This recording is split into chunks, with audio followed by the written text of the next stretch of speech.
All right. Well, good morning, good afternoon, and good evening. Welcome down to Security Rabbit Hole to another edition of the Down to Security Rabbit Hole podcast coming up on 700.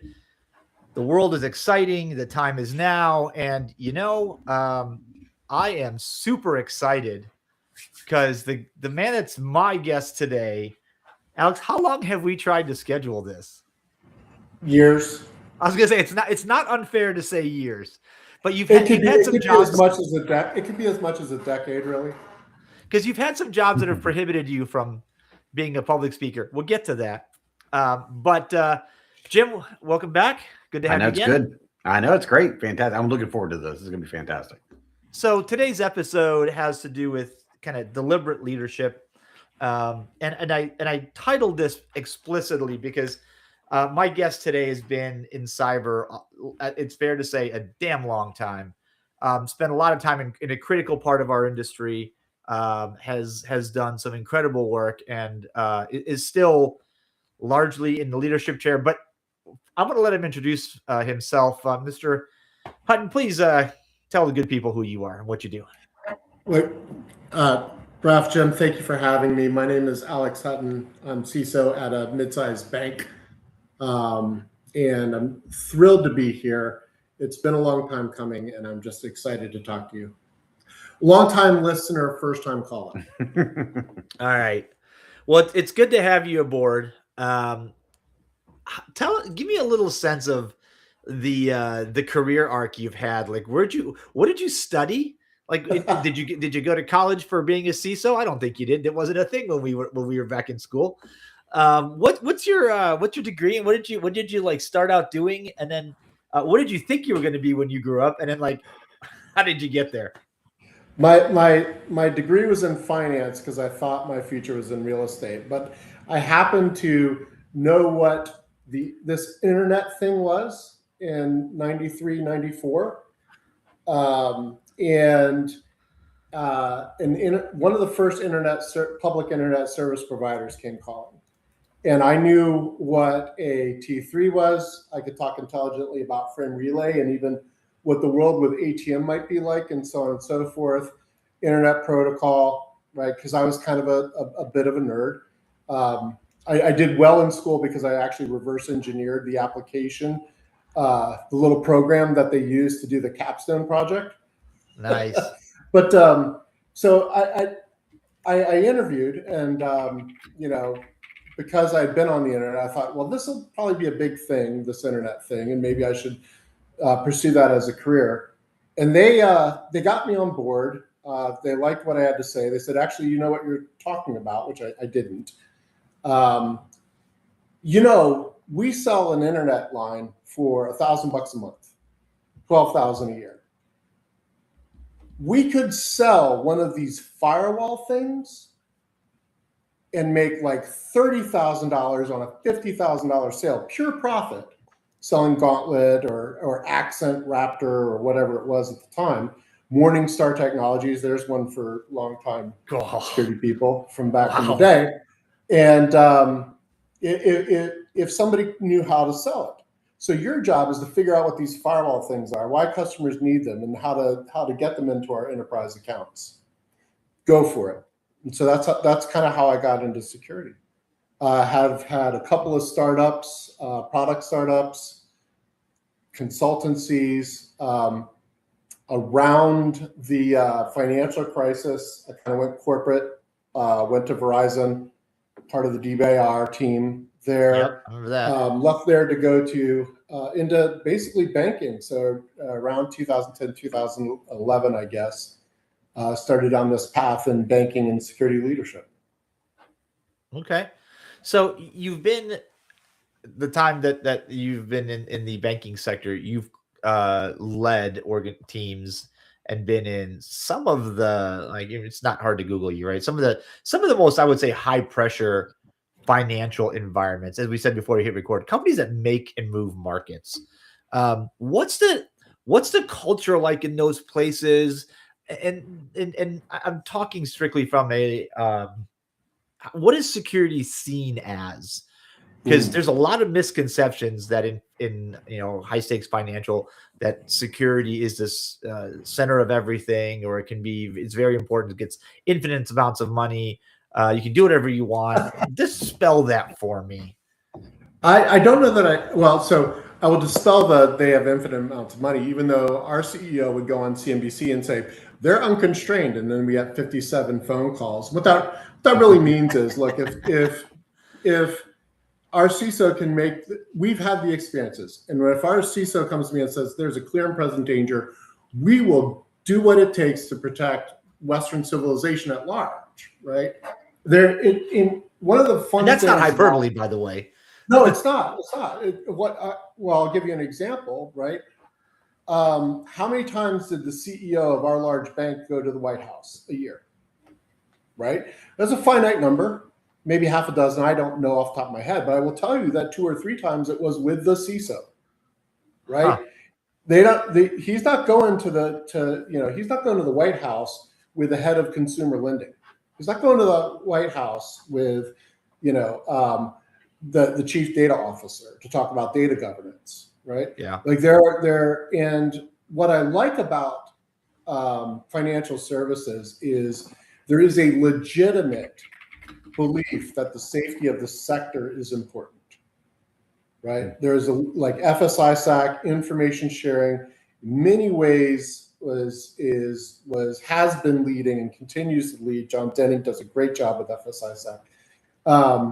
Continues to lead the way in terms of making sure that the sector is healthy, and in no small way that helps, in my opinion, our vocation, which is something I love to death, making sure that we're healthy and that financial services security departments contribute to the greater whole. That's really important, and it's not hyperbole. I truly believe that's the case. Now, that said, right, there are limits. It isn't just a giant throw money at everything. It's a business. They're all businesses. Right. And things have to make sense. And that's where risk is, and understanding risk management is really important. All right, because you said it, now I have to follow up. Everybody at some point mentions risk management. I think the financials have a much different view of risk management than any other category of CISO, except for maybe like the Pentagon and those types of places. Yeah. Right. Yeah. You guys, like in the financial sector, I think risk is much better calculated formulaically than anywhere else. Do you agree? Yes and no.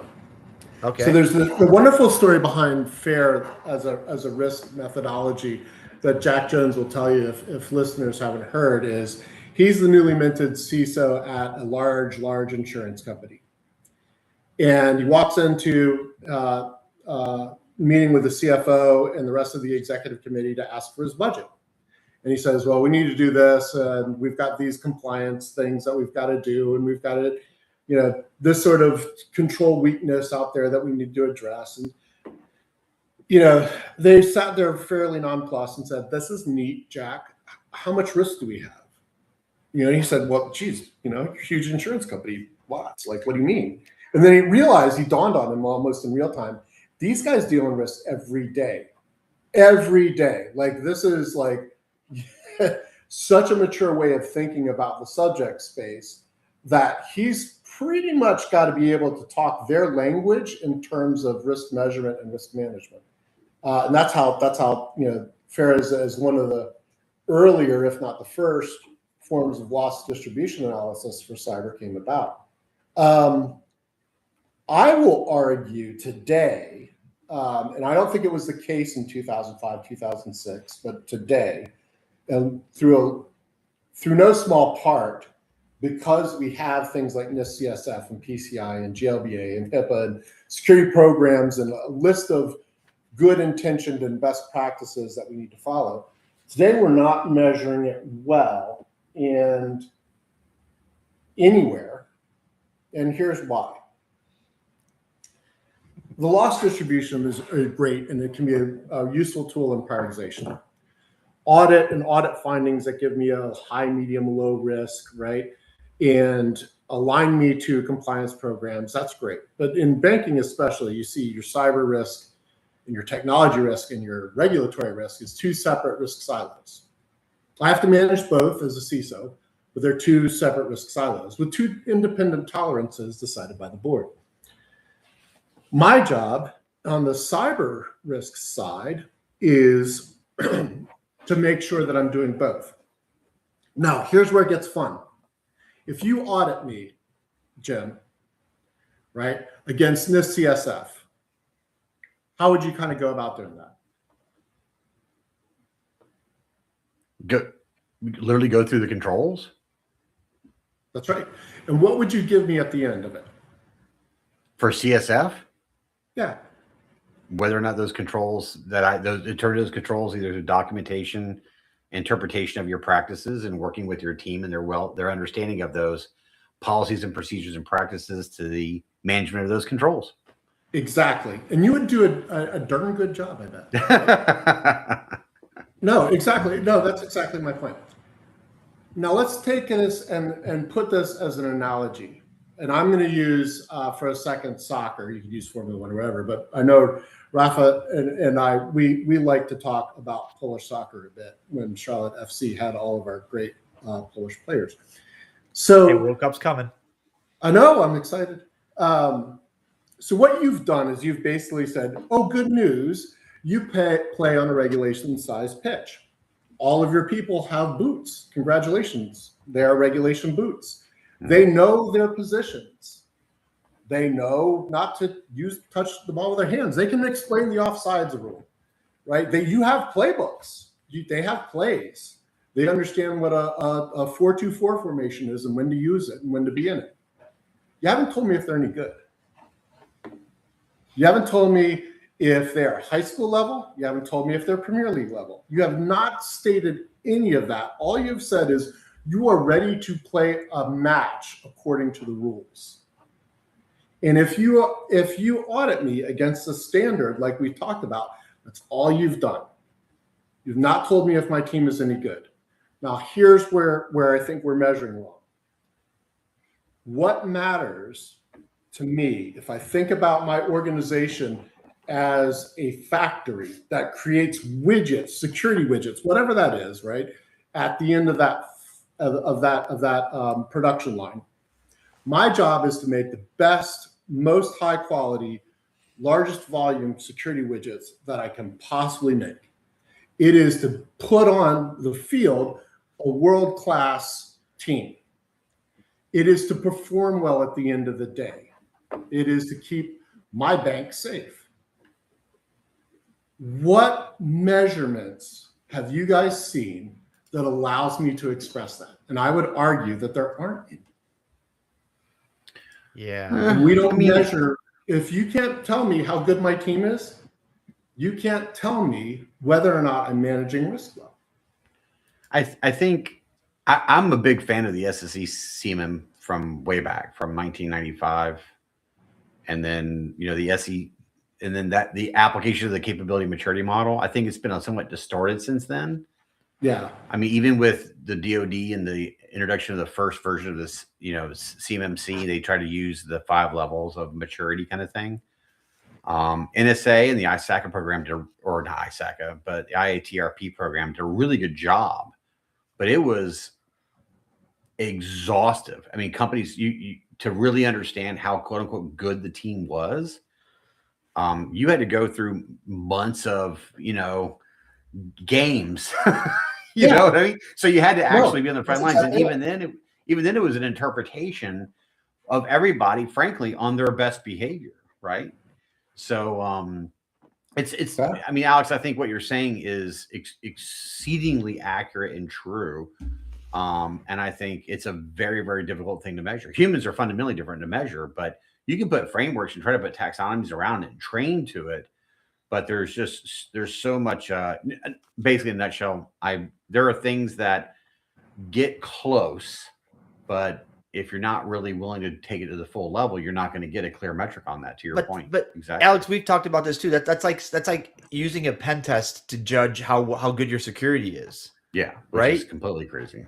Right. Because people are like, well, we've got pen tested, we passed. You're like, but did you test your company or the efficacy of the pen testers? Right. Exactly.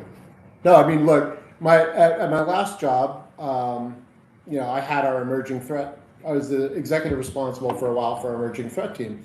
And this was when MITRE ATT&CK was coming out and all that stuff. And the first thing we did was I just put in place, thanks to, the brilliance of people like Ryan Lynn and Matt Kelly and Jameson Shears and so forth. We put in place essentially a Top Gun exercise. Threat hunting team, it's true purple team. Threat hunting team, right, and attack simulation team. With the CTI team saying, okay, this is how you emulate a kitten or a panda or a bear or whatever, right? And this quarter, we're just going to fly these Top Gun exercises, and we're going to see how we did and what happened and where we can do better. Where we're not going to put resources is just as important, right? It wasn't until I really had that experience and was segmented in a sense away from our run-of-the-day malware and network security and all these other teams, but could have the ability with this large bank budget to do those things, that I went, wow. Okay.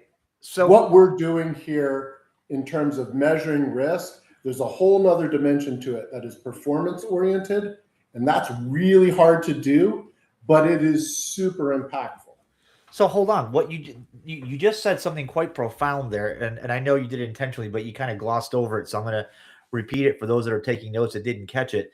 Let me say this differently. Many security organizations that I'm familiar with track bad activity in one lump, right? Malware is seen in the same bucket of badness as a threat actor, as an insider threat, whatever that may look like, as other vectors. What you're saying is deliberate attacker, deliberate adversary gets its own category, and that's measured, and the efficacy of controls against those simulated but very real threats is a different thing than how well you respond to malware and I know viruses aren't a thing anymore, but malware and ransomware and those types of things, right? So now you're segmenting different parts of your security. Did I get that right? Careful with the word segmentation, right? Because the feedback to make that successful, and I spent huge portions of my liver getting to know all of my peers and friends, in trying to make my team, our teams collectively successful here. I admit to nothing. You don't want to say segmented. What you want to say is, look, when you scale up to a larger organization, you're going to have, the only way that you can approach that is to create this sort of factory floor that has a malware tranche, right? Or an endpoint security tranche, a network security tranche, right? And then you need some sort of look above that. The problem that we had wasn't that we didn't have a threat hunting team when I got there and we had to establish one. It was that everybody did threat hunting, but they did it within their own segment, right? And it's very difficult to do when you're operating at scale. And so to add this performance layer and to interact with all these other teams or segments, right? That was very informative. And again, right, reinforce the whole, like, if we don't understand how well we perform, we can only say that we have the trappings of a professional team. We cannot say that we are a professional team. Okay. And I like the maturity model. I think that's great. I think that approach is great. A lot of what you said makes a lot of sense, but it feels like it's back when GLBA first came out, right? And risk assessments were important. We were all dealing with Octave S, and all these other like kind of rudimentary. Well, it's medium if it feels like this, or it's Oh high my if goodness. it feels like that. Yeah. And it was really just an extension of vulnerability scanning more than it was actual deep thought about risk. It's interesting because I want to point out a couple things and just build on the rhythm and the theme that you're building is there's frameworks for everything. It's just how you apply them and look how you create a lens effect with these frameworks. So do you want to know how good your people are? You have to look at them through a certain lens, or are you taking a checkbox exercise, right? Yeah. And I think the point about the CMM that was interesting back in the 90s was it gave you a framework, but everybody was marking themselves level 3. We're level 3, we're level 4, that kind of stuff. And I'm like, well, wait a second. So, but it was also predicated on the fact that if you had all these processes and people understood and practiced those processes, and you had an improvement mechanism, that it meant you had smart and capable people that were empowered with technology, right? And it was difficult to maintain anything like that in an environment. So we just kept falling back to the easiest thing. How many vulnerabilities are there, right? And that's why pen testing just exploded and has been that way for so long, to a little bit to Ralph's point. But I would say is, and you brought up something earlier, just to go back to, not to go back, but just real quickly to kind of, you skipped across risk appetite so fast.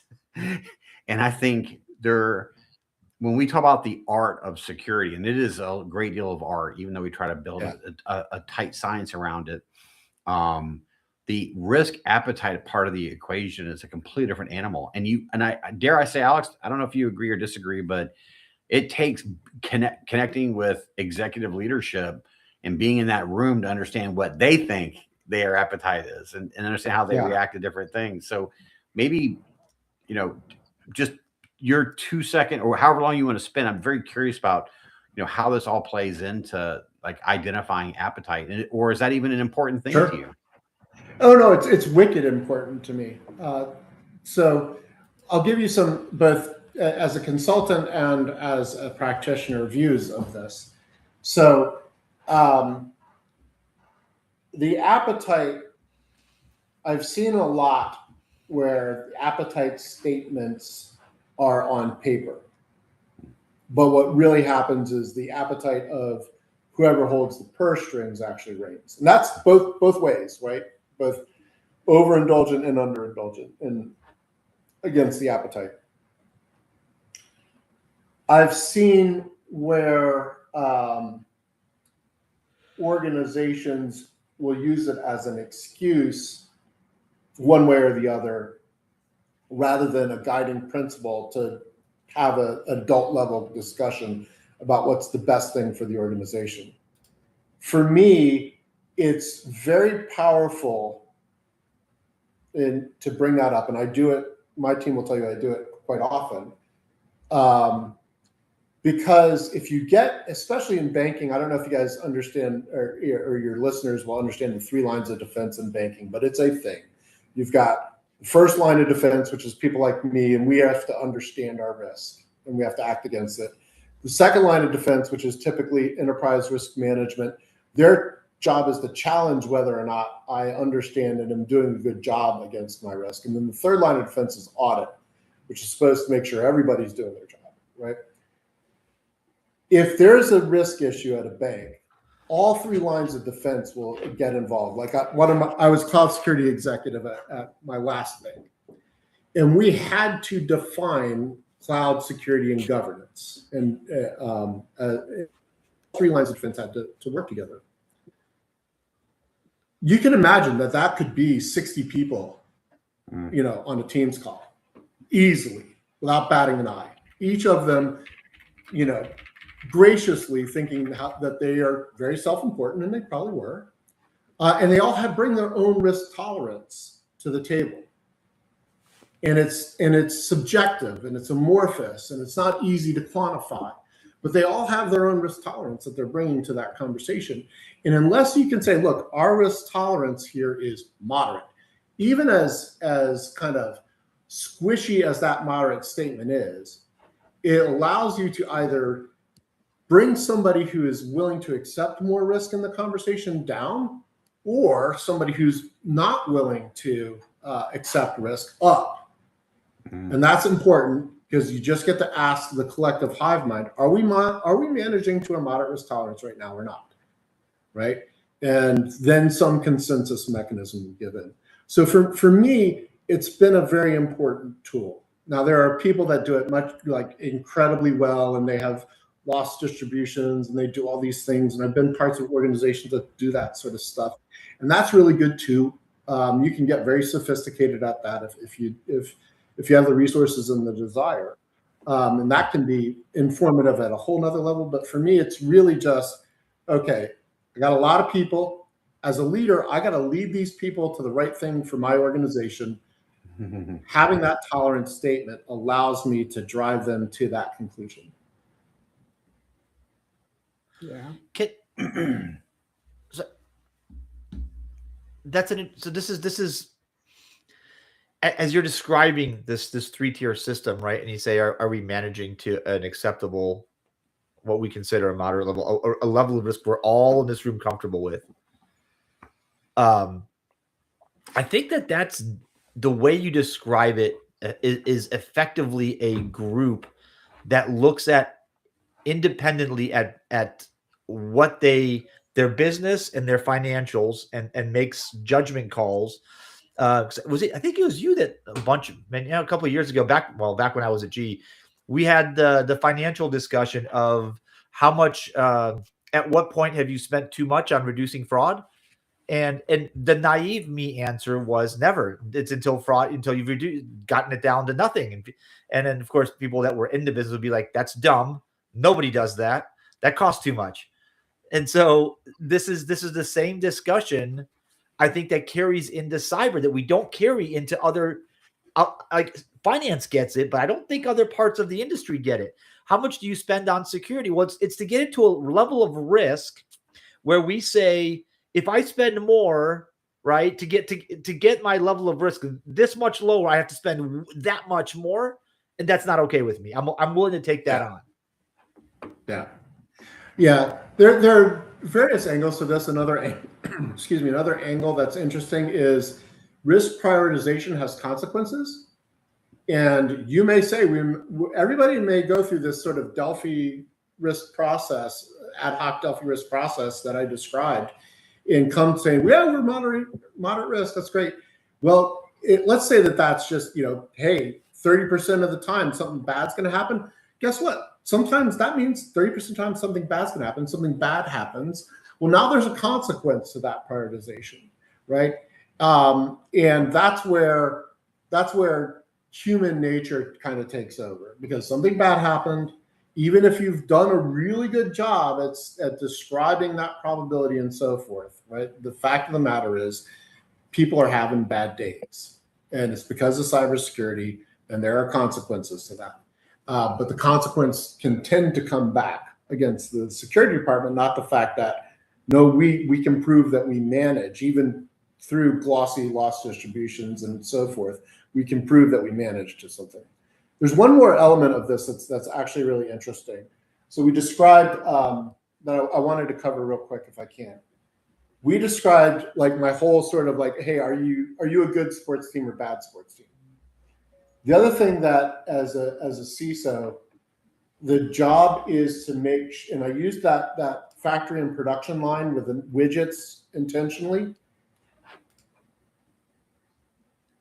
Every leader, if you argue that your team's performance is the largest impact on your ability to manage risk and your risk posture as an organization, if that is true, and I think you'd have a tough time arguing against that, then you've really got to manage and prioritize folks' work.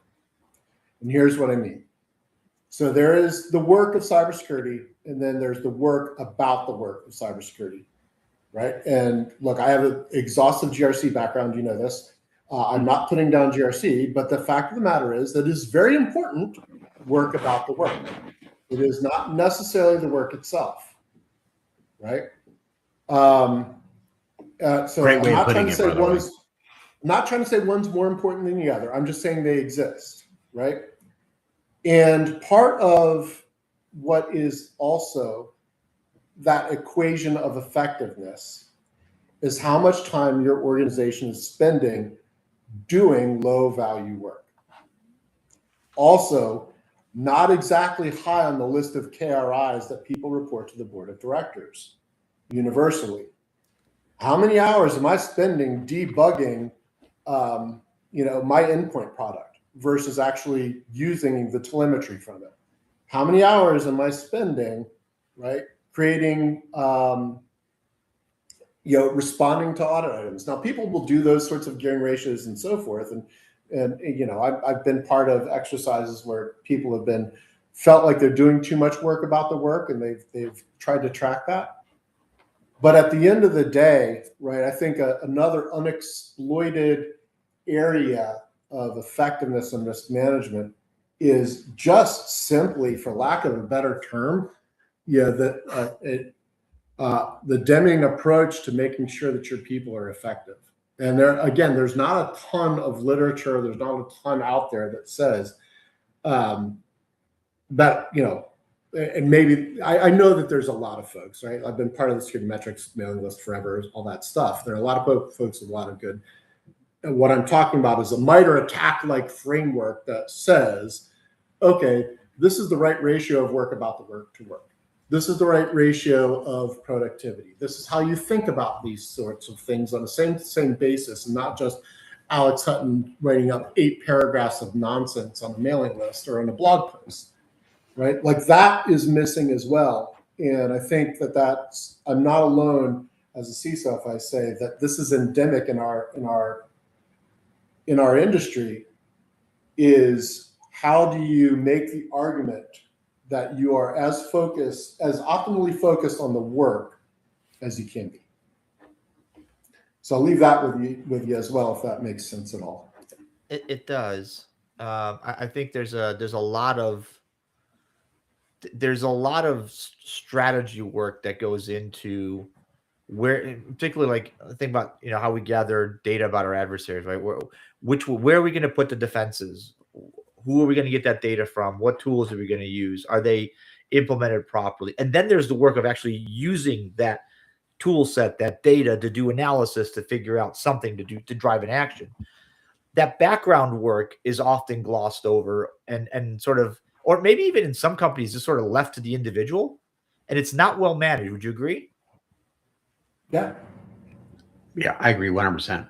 When I think, Alex, as soon as you said that, it really, for me, quickly quantified one of the things that I find, I don't know, frustrating, missing, whatever the word you want to say is. There tends to be, and maybe we see it reflected in the acquisition of technology, which seems we have this, insatiable, ravenous appetite for new technology instead of just getting what we bought to work all the way through. But you know what I mean? So yeah, no, totally, yeah. I think security is a bunch. Maybe we're just hammers looking for nails. But I think I think it's a brilliant way of saying it. I was like, it shocked me awake. I was like, wait a second. That really makes sense, very deep, because there's work that makes work, that makes work, that makes work. And sometimes we just focus on the last bit, or maybe really early, we're going to strategize, we're going to plan, we're going to evaluate this technology, and then we're just going to implement and then lights start blinking, Yeah. And then it brings all the way back to your GRC comment, right? I mean, Yeah. Without that governance, without sort of alignment of controls, then what's really the point? I think that's pretty insightful, frankly. Well, I appreciate it. I bring it up not because these are the problems. These are the kind of problems that I face. I would love to sit and tell you that the majority of my strategy is about figuring out which columns of MITRE ATT&CK I'm stressing my resources against, and so on and so forth. At the end of the day, though, I feel like as a CISO, the things that I can focus on, and not like, oh, I'm enabling the business and all that other parts of my job, right? But in terms of my organization and making sure that we're doing the best is, do I have a good team, and are they spending too much time twiddling their thumbs, right? Not wasting time, but like working on lower priority things because they are perceived as urgent, or, to your point, we did a thing, but we never really realized what the investment in that thing was. And so now it's always breaking and it's taking up our time because we're not intentional. We didn't think well about it and so forth. So it's a lot. So that answers your question, Mr. Lewis. How are we doing managing risk? Now you've got my thoughts. Yeah, so I want to end because we're coming up on time. I want to end on a topic and a question for you that probably requires more time than we have. But and this is near and dear to your heart. Tell me how you measure security. You mentioned KRIs, key risk indicators, but there's lots of people. There's lots of formulas. There's lots of KPIs around security, KRIs around risk. What do you advise if you were giving advice to somebody that's taken the CISO position at I don't know, blanket, let's say their first CISO job? What do you advise people to measure? Like, what do you say is important from a performance of the security team? Well, thank you. It's a really great question. And backing up, right? Remember, I'm not saying that these auditable things, right? Understanding whether or not you're playing with the right number of players and pitch and you've got the right equipment and all that stuff isn't important. Start with that foundational, right? You have to know if you're ready to play the game, right? So, and that includes control health, right? So it really is, we would hire Jim and we'd have Jim come in and talk to us about this CSF, right? Where we're good and where we're not so good. And then, possibly even a maturity model. But at that point, right, you want to make sure that you can maintain that, right? Jack will talk about visibility. The two great enemies of the CISO are visibility and variability, or lack, and Jack Jones, that is, and who I learned everything from, almost. So it is making sure you have that visibility and that you understand variability in the environment and that you can manage to that on a consistent basis. Allows you to say, I have a factory, I have a team that's well equipped. Now I can take that next step of maturity up and start measuring what they're working on and if it is of value, right? And if it's paying dividends, right? I might be spending a lot on security orchestration and automation. I might be paying some dividends with it, but I reached some diminishing returns and resources are better spent somewhere else, right? So on and so forth. So I really believe that my KPIs are my KRIs because they point to performance. They point to whether or not I am prioritizing well. But there isn't I don't like a framework. I like a lot of indicators. I like a lot of dials and knobs. I also am cognizant. Andy Ellis and I were on a panel once about metrics, and a lot of really smart people on that panel. And he said metrics are bunk, they're over politicized, and you're never going to report to your board of directors, red metrics, right, and so forth. I don't think that's totally true. I think that was Andy being Andy and a little bit of hyperbole, and he's much smarter than I am, and he's not wrong. He's just, I think there are people that do that, myself included. But I am cognizant that, there are what I call diagnostic measures and then there are reportable metrics. These are both calculated efforts. They serve similar purposes, but different. And part of that is just the ability to manage and govern. I'm being very careful with my words there because the last thing you want to do is create a metric that shows that is inconsistent and report that and make it look like you don't know what you're doing. The last thing you want to do is create a metric that is aspirational. And so you're with thresholds and triggers that are aspirational and you're way beneath those and you want to report that out and make it look like this, because once you do, it becomes very, very important to get rid of the red. Right. Yeah. Also, so there are diagnostics and measures that I keep for myself, and there are metrics that I report. What was that, Jim? Also, measuring the weather. I find a lot of metrics are measuring the weather. I always ask, executive teams that are using metrics, especially in security, when I was consulting, and my first question is how are you going to change the trajectory of that metric? What is in your power? What are the underlying? It could be a charter statement. It could be action plans, POAMs. It could be, technology implementations or deployments or whatever. Walk me through the top 3 that you plan on doing to change that trajectory. What controls do you have in place? And sadly, a lot of times it's like, well, and like, okay, well, then you're just measuring the weather, so why would you put your business, your career, your team at that kind of risk of interrogation when you're going to be good or bad depending on which way the wind blows? That's just not how you want to run. So. I think, Jim, that's super important because I know, I think I still have the deck from the talk I gave that had good metrics and bad metrics. It was like B-sides Nashville a million years ago, but it was like I saw one chart a customer put on once and showed me, and I was like, oh crap, and it was literally like time, number of vulnerabilities, and it was doing this.